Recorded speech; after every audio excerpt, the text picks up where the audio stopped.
32,500 নয়, এই যাবৎ এরপরে আরো 2600, এরপর আরো 17,000 এই শিক্ষক নিয়োগ বিভিন্ন মামলার জটিলতার কারণে আমরা এই নিরসন করতে পারছি না।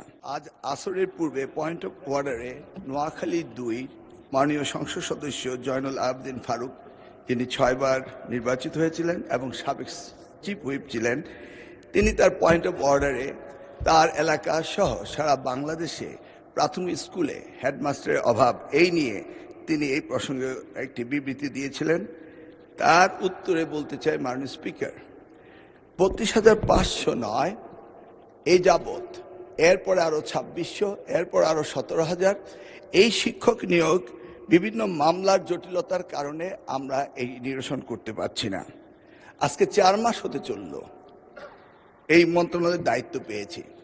প্রথম সপ্তাহ থেকেই এই আদালত পাড়ায় এই মামলার জটিলতা নিরসনের জন্য চেষ্টা করেছি, কিন্তু জানি না এখন পর্যন্ত অ্যাপিলেট ডিভিশন থেকে কোনো কজ লিস্টে এগুলি আসছে না এবং সারা বাংলাদেশে এই শিক্ষকের অভাব সকলেই বলছে।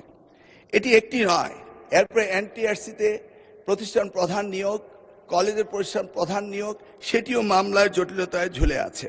সেখানেই শেষ নয়, প্রত্যেকটি প্রাথমিক স্কুলে আমাদের দপ্তরি কাম নাইট গার্ড, সেগুলিও মামলার কারণে ঝুলে আছে। আমাদের মামলার যদি পরিসংখ্যান দেখি তাহলে হাজার হাজার মামলা আমরা দেখতে পাচ্ছি।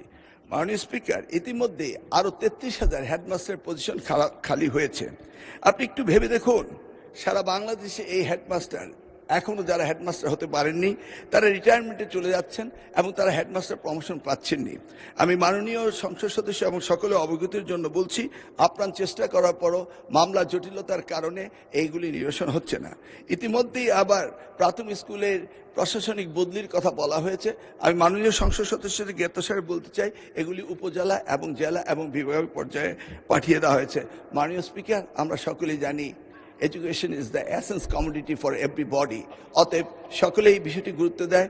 আপনার মাধ্যমে আমি এই বিষয়টি সকলকে অবগত করলাম। ধন্যবাদ আপনাকে মাননীয় স্পিকার।